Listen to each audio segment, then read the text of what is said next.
side and one on this side of the torque tube. That's correct, yes. Yeah. All right. Yeah, so it's like you are folding up the 1P Yep. up on top. So Yep. you have like maybe, if we're looking like 3-string tracker, then it's been shortened by 50%. Is it ever done in landscape? Do you ever do landscape? We don't have the product of landscape, but we Okay. know that there are landscape products they call 3L, 3 panels in landscape. Yeah. Because it would take up a lot more horizontal distance, so you'd have your rows very close together.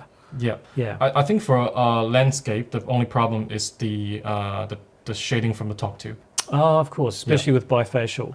especially with More that of the panel is shaded from the back. That's right. Yes. Yeah. So there are maybe very few manufacturer who still do the landscape Okay. mounting. Oh, cool.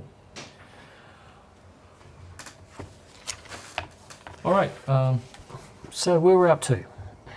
Okay. So let's have some further analysis about the stow wing speed, because this is the very so right now this is going to show like the very recent study that we have in our like study. This has only been released once, which was last week. Yeah, to industry. So have you imagined that with a higher critical wing speed or a higher stow wing speed, you can actually have more time to do tracking, and that can be translated into more energy yield. Because every wind event is potential lost generation due to stowing. That's correct, yes. And we have a case here in Texas, USA. So you can see that we use a 100 megawatt virtual project here, and we are comparing 5 different groups. We have Skyline 2, which stows at 0 degree and has the highest stow wing speed in the industry, which is like 22 meters per second. And SkySmart 2 stow at 20 meters per second. And then we have the comparison group A, B, and C. So A is actually representing the traditional tracker, well maintained. For example, there's like a no reduce on the wing speed threshold, etc. So it stows at 30 with 16 meters per second. And then we have some deteriorated cases for the traditional trackers B and C. C is the worst with the 45 degree stow position and 12 meter per second wing speed threshold. For those who are not Yeah. wind engineers, meters per second is a unit that's used a lot. But what about in terms of kilometers per hour? So multiply by 3.6, is it?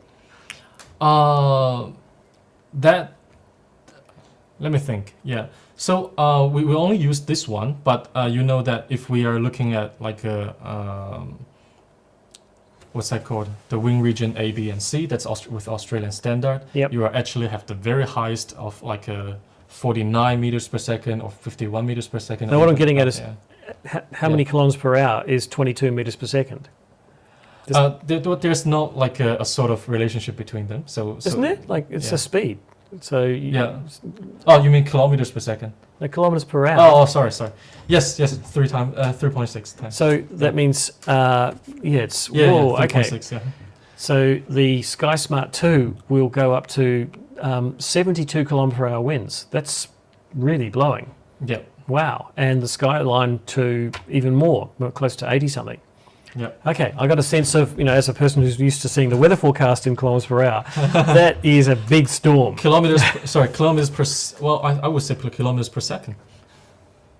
That's a, oh, wait a second, per hour, oh, sorry, per hour, yeah.